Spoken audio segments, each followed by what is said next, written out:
โอ้ผักหวานพี่น้องเอ้ยโอ้บุญน่ะเสือ หวานอันนี้แซ่บได้พี่น้อง โอ้อยู่ลุ่มบ่แม่นแบบนี้ บ่แม่นเหรอ บ่แม่นนี่พี่น้องเอ้ยผักหวานแท้ๆอย่าให้มันหักเด้ออันนี้มี2ต้นข่อยหักษานี่บ่แม่นแน่ๆเลยมีแต่ข่อยผู้เดียวมาเก็บแต่ละปีล่ะ แม่น มีแต่ข่อยผู้เดียวแหละมาเก็บอ่ะ อย่าไปบอกเพิ่นเด้อบอกระยานเขาสิมาก้นนะ แม่นแหละหาคนเอาไปปลูกอยู่บ้านบ่เป็นบ่แม่นแล้วตัวปลูก แม่นมีแต่กันอยากได้แล้วมาต่อกิ่งต่องาเอา แม่นแหละคันหาสร้างต่อหาต่อเอาแล้ว บางสิมาต่อเอาก่อน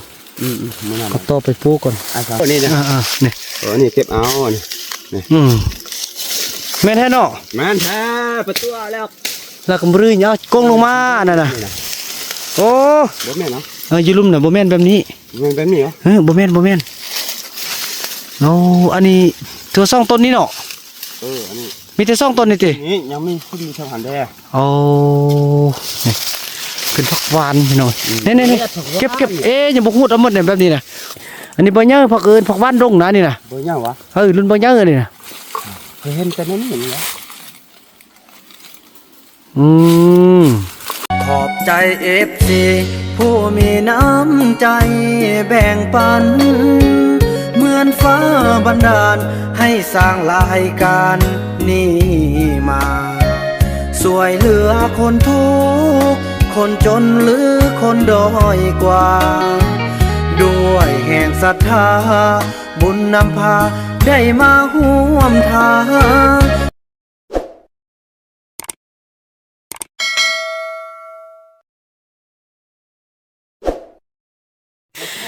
สบายดี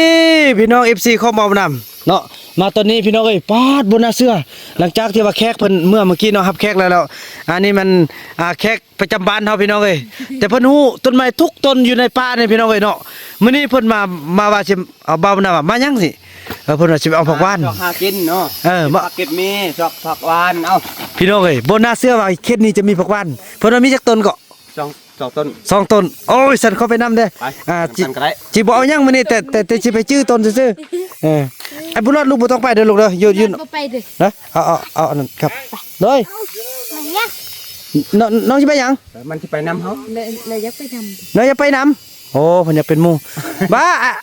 ไปผู้เดียวกันได้ติน้องเฝ้าบ้านกันได้ติบ่เพิ่นอยากไปนำอยากไปเห็นกกผักหวานโอ้บ่น่าเชื่อว่ามันสิอุดมสมบูรณ์ประมาณนี้เพิ่นว่าเขตนี้นี่โอ้ผักหวานเนาะ หวาน อันความภาษาตรงเรื่องน้องผักหวานว่าจังได๋ ำน้องบ่ค่อยเห็นจัก โอ้ไปเห็นกับ เนาะลักกำบลือเด้ กำบรึง กำบรึงเนาะ แม่นละ แม่นแหละความเฮาลักกำบรึงเนาะ หลักกำบรึง ลักกำบรึง เคยกินแล้วครับบ่ยังซื้อ เบิ่งอามาล่ะอาสิให้เบิ่งเด้ออาสิเบิ่งให้ย้อนหนึง เอามาหาเบิ่งเนาะ ต้นใหญ่ซำใด บ่ทำนี้ โอ้ซำนี้ก็ใหญ่แล้วบ่บ่น่าเชื่อพี่น้องเอ้ยแล้วก็สิบ่บอกไผเนาะมีแต่ กันเอาง่ามันมาปุ๊บเลยบ่พี่ บ่ได้บ่ได้นี่มีแต่ตอ โตมันน่ะ อันนี้กันง่า มันกระป๋องจากโต้เนี่ย แบบหาตอเนาะ มันบ่มีเป็นกกใหญ่น่ะ แม่นล่ะ มีแต่โตแล้ว แม่นแนวโอ้เด้อยืนหน้าเด้อบ่แม่นพวกไปเที่ยวเด้พวกไปหากินมาเด้อพี่น้องห่วงพวกขนาดเด้อนี่ไปพี่น้องเอ้ยเดินน้องนกเบิ่งรถเพิ่นเด้อปลาเบิ่งเคยจื้อ แท้ไอ้ปลาดุกนี่มีแท้ไอ้กบผักหวานน่ะ เฮ็ดแต่2ต้นนั้นแม่นบ่ มีแต่2ต้น พี่น้องเอ้ยบ่น่าเชื่อเนาะบ่น่าเชื่อพี่น้อง นี่นะบ่ไกลนะ เนี่ยไปอยู่หม้อแต่ว่าเป็นพระวันป้าเนาะเบิ่น้อยหรือบ่เยอะวะ บ่น้อย บ่น้อยเอาบ่น้อยนี่มันปกติมันออกอยู่โคกนะเนาะเราผักวันเกินผักวันป้าผักวันดงนะแล้วมันนี่คือว่าออกอยู่ตัวนี้เบิ่งเรา ไปทางนี้ลงทางนี้เรือไปทางนี้ลงทางนี้ ทางใดก็ได้ทางใดสะดวกคันว่าจื้อบ่ลืมติบ่ลืมบ่ลืมไปทางใดก็ได้พี่น้องเอ้ยไปเบิ่งกันนี่ ไปเบิ่งกันเนาะ ได้มื้อนี้ไปหากินแบบบ้านๆกันพี่น้องเอ้ยเนาะนี่เคยเพิ่นก็ไปนำเป็นห่วงเป็นราคาไปนำกันพี่น้องเอ้ยโอ้มื้อนี้ได้ในพานไม้พี่น้องเอ้ยในพานผักหวานบ่น่าเชื่อเลยโอ้ได้จอมไว้โอ้นั่นนี่เนาะท่าน ขุดเอามาปลูกเท่านึงแล้ว ตาย โอ้บ่ทักกวดเลยเด้อบัดนี้ มันดูหาปลูกนะ แล้วคุณเอาต้นยังหั่นน่ะแสดงว่าแต่กี้มี3ต้นเนาะ บ่มันมีช่องซุ้มแต่ว่ามันมีลายกก เอ มี อ ลายต้อนะ วันนี้เราบ่ขุดแหละเฮาเอาไว้กินเอาเนาะ นี่แหละครับก็ หักษาไว้หักษาไว้ว้าบนหน้าเสือสิมีแบบลึกลับนะนี่พี่น้องเอ้ย อื่นบ่สิฮู้ก่ เน่แต่เอาอยู่นี่ก็ยังบ่ฮู้แท้ๆชื่อเข้ามาทางนี้เนาะแล้วเฮ็ดจังได๋ว่าประวัติมันจึงมาเห็นน่ะอันไปเห็นกบบ้านนี่ ก็หาก็ไปลูกพกอันนก อืม ไปลูกพกนกเหรอครับเห็นน่ะก็จื้อไว้ โอ้ปลา ไปเก็บเอาทอดยำแล้วดูมันป่งครับกลับไปเก็บเอา ก็ถือว่าจะมีแต่ผู้เดียวเจ้าที่หูนั่นนี่เนาะสันนี่บ่เหลือแล้ว หาอยู่สวนกล้วยนั่นแหละ เออ บริษัทนี้ไง ไปเลาะหากินและเห็นพี่น้องเอ้ยดีแต่บ่ฟันบ่ทิ่มมันเนาะ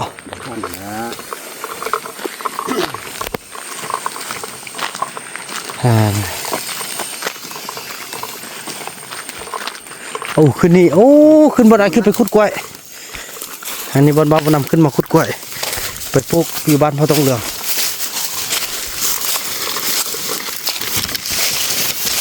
โอ้นี่บ่นำขุดกกล้วยพี่น้องเอ้ยเนาะหมดหน้าเสื้อเป็นข่าวดี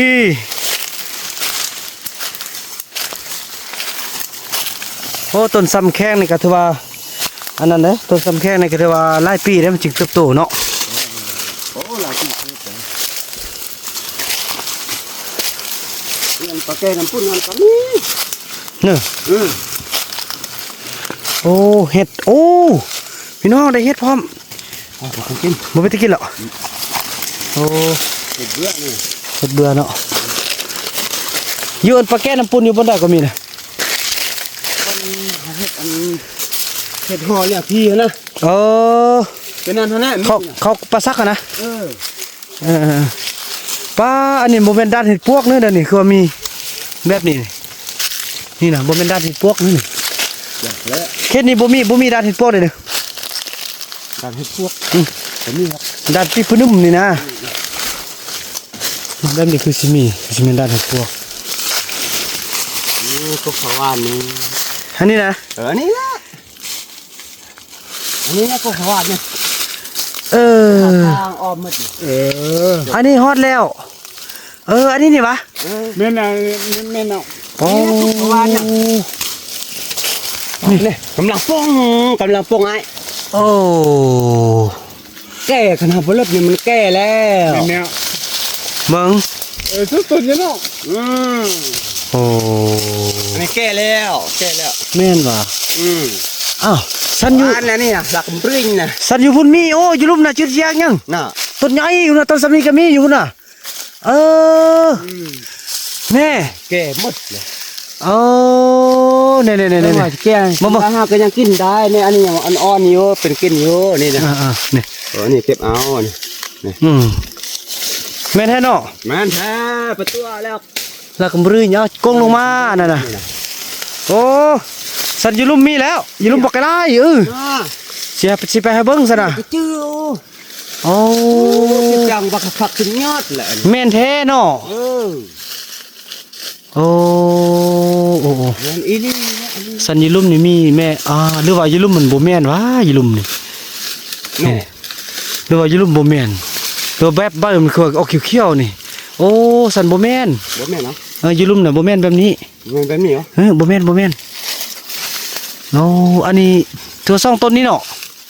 อันนี้ มีแต่ซ่องต้นนี่ติ นี่ยังไม่ขึ้นมีทางหันแด โอ้นี่เป็นผักหวานพี่น้องนี่เก็บอย่าบ่ฮู้เอาหมดเนี่ยแบบนี้น่ะนี่ เก็บเอานี่ก็ โอ้เนาะมีพืชลึกลับอยู่นี่พี่น้องเอ้ยโอ้นี่เพิ่นว่าบ่แม่นอันนั้นบ่แม่นบ่น้อยอันนี้บ่เยอะผักอื่นผักหวานดงนะนี่น่ะ บ่ยังวะ รุ่นบ่เยอะนี่น่ะ เคยเห็นแต่นั้นเห็นแล้ว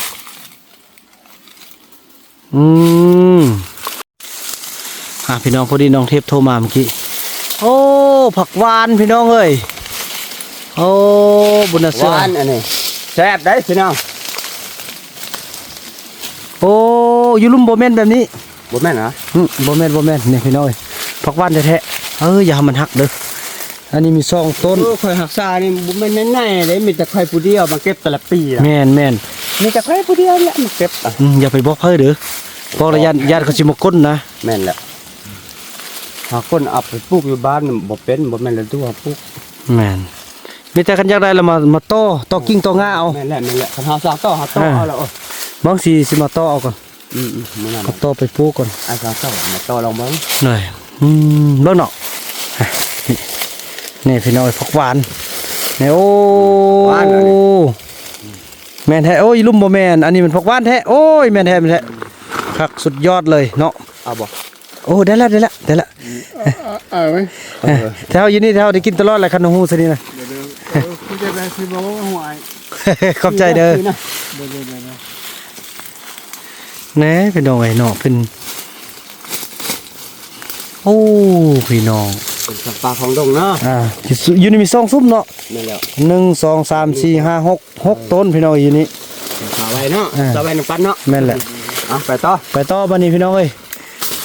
เนาะเคยบ่ท่าฟันดอกฟันมันนึงเขาสงสัยตัวนี้มันคือแป้นแท้มันนึงเขาจะว่าเอามันยังคือแป้นให้มันตุนมันยังบอกโอ้ซูนพวกบ้านได้นี่ว่าตัดให้มันอันให้มัน ตัดให้มัน มันป้ง ไหม โอ้ บ่งบักไว้แล้ว เออ ถ้าทำบ่ตัดนี่โอ้มันชุ่มไป โอ้เมน เอาบ่ฮอดเอาบ่เทิงละ พี่น้องสุดยอดเอาตัวนี้งาตัวนี้เก็บไปหมดเด้อสิไปซ้ำเบิ่ง น่ะ สิได้บ่บ่ได้หรอกเนาะ ได้สิ บ่มียาลิงหากเลยเนาะถ้ามียาลิงหากก่อนพออันนี้บ่แม่นฤดูมันเลยเนาะ บ่แม่นดู หรือว่า แม่นเนอะ แล้ว ตู้บ่แม่นโป้งนี่เอาหาปลูก เนาะ แม่นแล้ว มาเอาหุบไว้เด้อเฮาไปงาไปซ้ำอยู่ขี้ซิกหั่น แม่นแล้ว แม่นละความเสียเปล่า มันขึ้นกับเป็นบุญเฮาเนาะ แม่นแหละนี่พี่น้องเอ้ย ก็ งานบ่งามโอ้งานผักหวานให้พี่น้องเอ้ยเนาะนี่ไปเนาะเฮ้ยขึ้นมานี้เนาะเกิดผักหวานดงอันนี้นะผักหวานน้อยแล้วมันออกอยู่โคก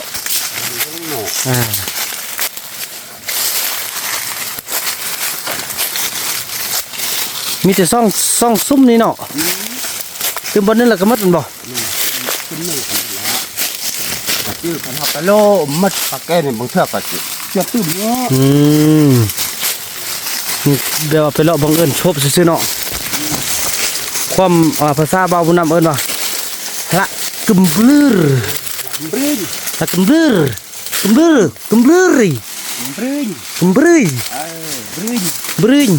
ละกึมบรึงละกึมบรึงเริ่มหันลิ้นได้แล้วดดแล้วนะบริวารตัวนี้มันบอกละกึมบรึงกึมบรึง ไปนี่ก็ว่าได้สิ อันนี้มันอันจับว่าจะซื้อมัน กระทะ โอ้สาตรหะได้เจ้าสะขานสาตรหะ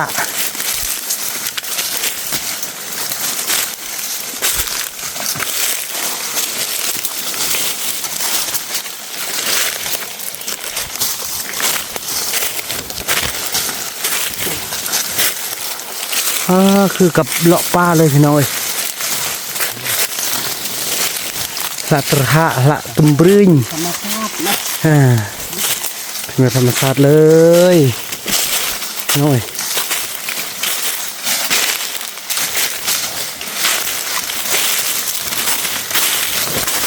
ต้นข้าวโพดเป็นกล้วยนี่เขามักไปลูกพวกนกนะ มันจะเห็นหน่อ เจ้าหากิน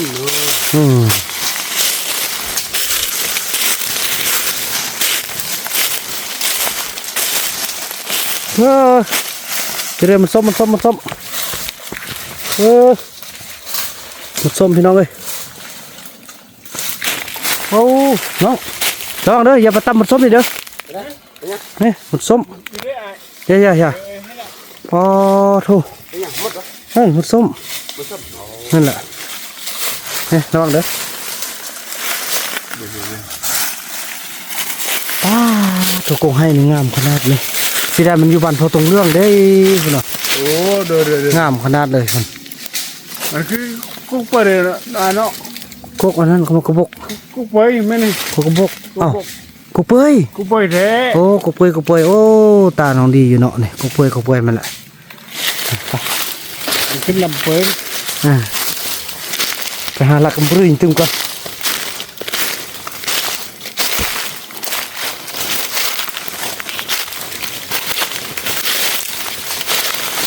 โอ้ตัวนี้ชื่อยากอยู่ตัวนี้เนาะไก่เติบนี่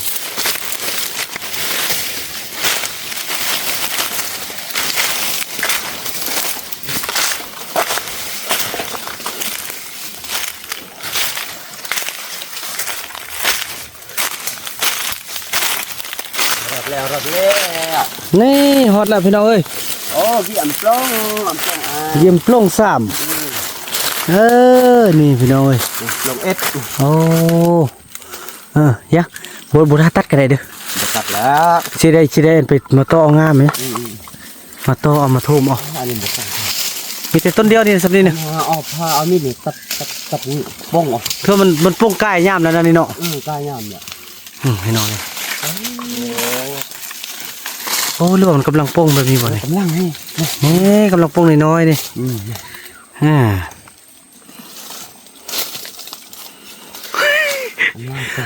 โบราณเนาะ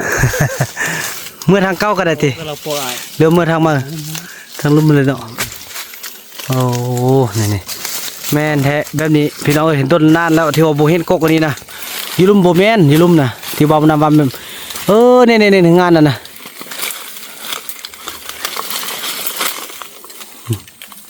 รุ่นโบแม่นเท่เนาะ บ่โบแมนเมื่อโบแมนวันนี้นี่โอ้คักพี่น้องกบพวกบ้านวันดง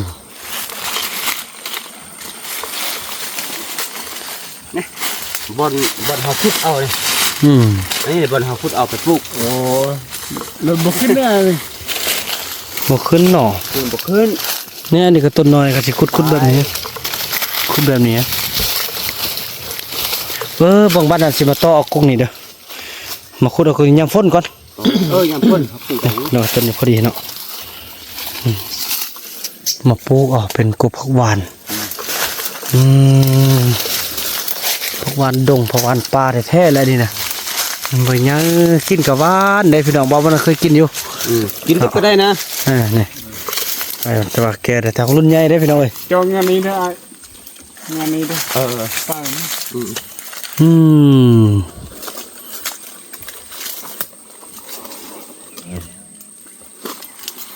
โอ้ต้องยังมีตื้มแหละเนาะ นี่ เฮาบ่ฮู้ซื่อๆเนาะ ไปโลดทั่วนี่มีแต่สองสุดมีหลายที่ไว้ ซื้อว่าไปให้เดือนนี้เนาะมันโลมันเห็นหนึ่ง โลพกนกอะไรเขาพอกล้วยอยู่นี่ เป็นกำลังเลยเนาะนี่ แซ่บเลยพี่น้อง แกงใส่อัน แซ่ ซิ บ ม แต่มันยังก็ได้มัด เนาะแกงสลัดกระแซบเนาะหลักบรื้นแท้ๆพี่น้องเอ้ย กินดิบก็ได้บ่เบื่อดอกอันนี้ เมื่อได้กลับเลยเนาะใช่กลับของไหน แล้วก็มาต่อเอางาด้วย ใช่ได้มาต่อเอางานเลยพี่น้องเอ้ยต่อเอางานให้ได้ เขาก็อยากเขาก็ใช่ความยำอยากได้กกมาปลูกแทนเพื่อนนะ บ่ได้เห็นบ่ มันบ่ขึ้น เอาบนจะนั่งเล่นบ่ อันนี้วะยาจิบเอล นี่ ยาดองเหล้า นี่นะ โอ้อันนี้นะ ยาพื้นเมืองนี่ โอ้